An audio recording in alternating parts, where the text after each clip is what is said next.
Okay, may gabi sa tanan. Salamat sa Ginoo nga naata karon sa church. Sa dili pa ta minaw sa main mensahe. Tuguti mga kaigsunan nga magpaminaw mo sa ako nga devotional gihatag sa Ginoo nga mensahe diri sa kuha. Handa man yung Bible sa book of Luke. Harta sa Luke chapter 12, andaman yung Bible. Ang title karon sa atong mensahe mga kaigsunan, Christ reminders to his followers. If you are, kung kamo follower ni Christ, na-joy reminders sa toa isip mga followers ni Christ. Duko ang ulo, piyang mata, mag-pray ta. Lingkod lang, let us pray. Lord, salamat kayo Ginoo ning kagabion. Lord, I pray karon sa mga panagtapok, Lord, ikaw maka-protect diri kanamo. Sa mga dugo, Lord, kami nagasalig, Lord, na kami mo i-cover nga dautan yung mga elemento, Lord God. Ikaw, Lord, magabadlong nini Ginoo, pinagi sa mong kagahom. Tabangi, Lord, ang matag-usa karon nga kami, Lord, makapaubos gyud sa mong kaugalingon, mga sala, Lord God, ang mga ihatag na kanimo, hinduay kami, Lord God, sa mga miling dugo nga imong gulay sa cross. Sab, Lord, tabangi ko karon sa pag-share ani nga mensahe gikan sa mga pulong ngayon mo mga wisdom, Lord God, mo ay mawalig karon. I pray, Lord, nga ikaw gyud mahima Ginoo karon kagabion. Hinta na mo gyapon salamatan sa ngalan ni Ginoong Hesus. Amen. Now, Christ reminders to his followers. Adito sa chapter 12 sa book of Luke. Chapter 12 verse 1. Unang point mga kaigsunan, Christ reminders to his followers, be aware. Be aware. Verse 1, 2, and 3 sa chapter 12. In the meantime, when there were gathered together an innumerable multitude of people, so much that they trod one upon another, he began to say unto his disciples, first of all. So, bisan pag baga kayong tao nga ni kuyog or ni uban o ni adto ni Christ para maminaw siyang pulong, una ganyan nga tudluan yun sa dili pa ang katawhan ang iya yung mga disipulo. Butang diri sa Bible, disciples first of all. Na pagtudlo si Christ, unahon yun niya ang mga disciples.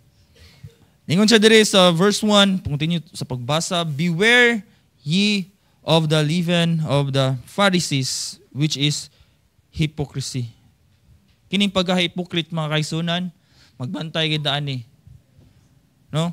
Magbantay gid ani kay basin ikaw makatagamtam ani. Hindi ka aware nganing espiritu sa pagka-hipokrito. Verse 2, for there is nothing covered. Ningan ang Bible.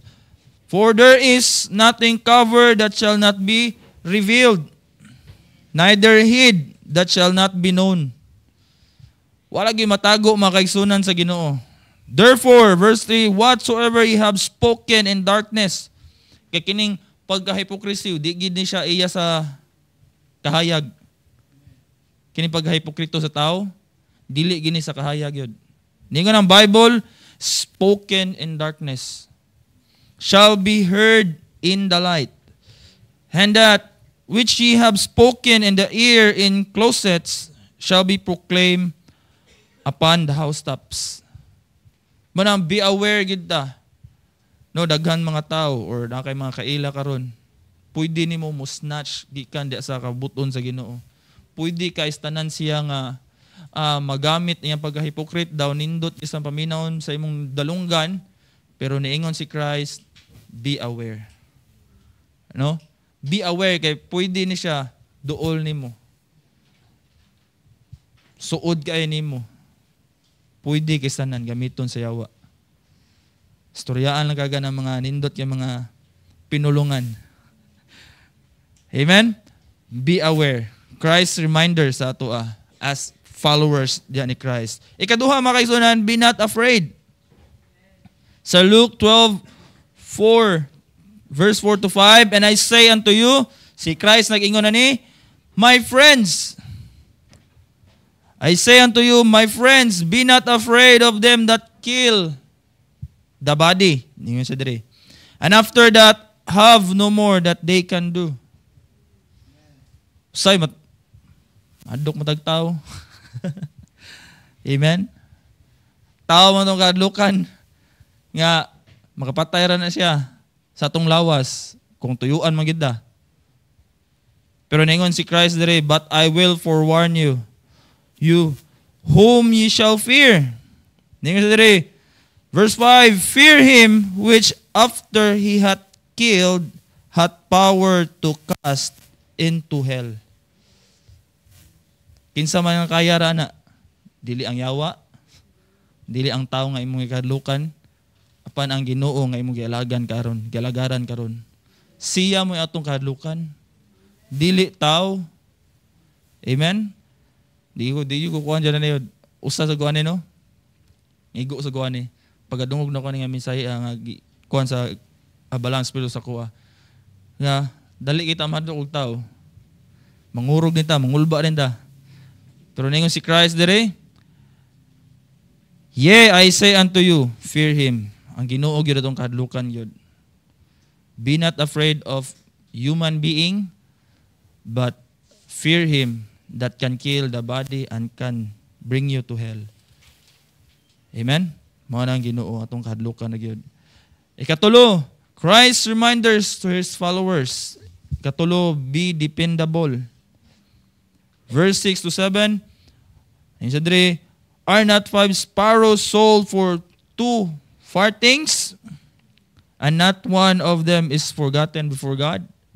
Mana ginencourage sa mensahe karon nga magdepende ta sa Ginoo gyud. No? Kung unsa atong gipangbuhat karon, ato na ikuan sa Ginoo. Magsalig ta sa provision sa Ginoo.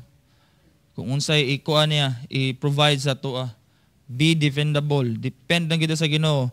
Ningon ka siya diri no? Are not 5 sparrows sold for 2 farthings? Layo na kisanan. And not one of them is forgotten before God. How much more? Ningon siya diri, verse 7, but even the very hairs of your head are all numbered. Fear not, therefore, ye are of more valuable than many sparrows. Di lang natin kalimtan yun mga kaigsunan nga mas precious ta sa mga gi-create sa Ginoo nga makita na to. Kita gi-create nga giluwas pa gid sa Ginoo. Amen. Mao na magsalig gid sa Ginoo. Tanan kaluwasan sa Ginoo ta magsalig. Sa atong panginahanglan sa Ginoo ta magsalig. Sa atong gusto maabtan sa kinabuhi sa Ginoo ta magsalig. Kay lahi na ta sa dihang naluwas ta. Amen. Wa tay Bible sa una. Nakailara ta unsay Bible, pero wa gid ta kasuhid kung unsa kanindot ang Bible. Amen. Pasalamat ta kay giingnan ta karon, magdepend lang ta sa Ginoo. Kung unsay ang gusto, kung datuon man ta, pasalamatan ta na. Kung dili man gani, di buga punta mo question sa Ginoo, depend lang gyud punta unsa gi-provide sa Ginoo. Amen. So Christ's reminders to his followers. Una, be aware. Ikaduha, be not afraid. Ikatulo, be dependable diha sa Ginoo. And lastly, number 4, be steadfast. Be steadfast. Verse 8 to 12, also I say unto you, whosoever shall confess me before men, him shall the Son of Man also confess before the angels of God. Verse 9, but he that denieth me, nga naman, wa na steadfastness. Dili ka barog kung unsay ang gituhuan sa Ginoo. Amen? Dili ka barog. Walay steadfast.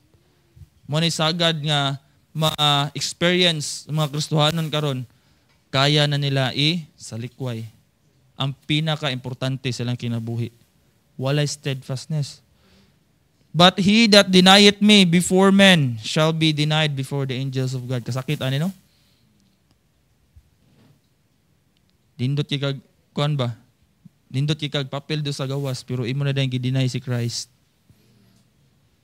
Mo na pinakasakit kay ngano man imong gi-deny ang nagluwas nimo. Verse 10, and whosoever shall speak a word against the Son of Man, it shall be forgiven him.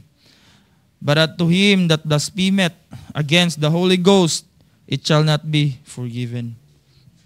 Careful ta, kay naisala nga dili mapasaylo sa Ginoo. Amen? Be steadfast. Verse 11, and when they bring you unto the synagogue and to magistrates and powers, take ye no thought how or what thing ye shall answer, or what ye shall say. Verse 12, for the Holy Ghost shall teach you in the same hour what ye ought to say. Unya, wala kay steadfastness sa Ginoo, magkamuriching ka dito. Magkalat ka dito. Amen? Na yung utana ni mo, wala kay steadfastness diha sa Ginoo, mangutana di, wala kay katubag or magkanga ta. Amen? So I hope mga kaigsunan na kining reminder sa Ginoo, sa tua or ni Kristo, kay siya may nagsulti ani sa iyang mga disciples, siyang friends nga mo follow diha niya. Be aware. Be not afraid. Be dependable sa Ginoo. And lastly, be steadfast. Amen? Kay mao ni morning upat nga ako nakatunan. I hope nga naasad mo nakatunan, nakuha ani nga mensahe mga kaigsunan. Let us pray. Lord, salamat kayo sa imong remind diri kanamo. I hope, Lord God, nga katuntanan, Lord, among mahinduman. Na kami, Lord, sa dihang kami mugawas among mahinduman, Lord God, nga ikaw, Lord, ang among kadlukan, arami diha mo salig kini mo, Lord, nga sa among kinabuhi as Kristohanon, Lord, lahi na gid mi sa practical nga nasa kalibutan, Ginoo. Salamat kay Lord God, kay imo ni giabli sa among salabutan, and I pray, Lord, nga di sa nina mo makalimtan, Lord God, sa diyang mo gawas na mi, simbahan. Salamat, Lord, sa pag-encourage di ka namo. O I pray, Lord God, nga by your grace, kami, Lord God, ma-continue sa pagdo, sa purpose, ngay mong gihatag diri ka namo, Lord God. Salamat, Lord, sa tanan, dungog hima, Lord, amang bagda kanimo sa ngalan ni Ginoong Hesus. Amen.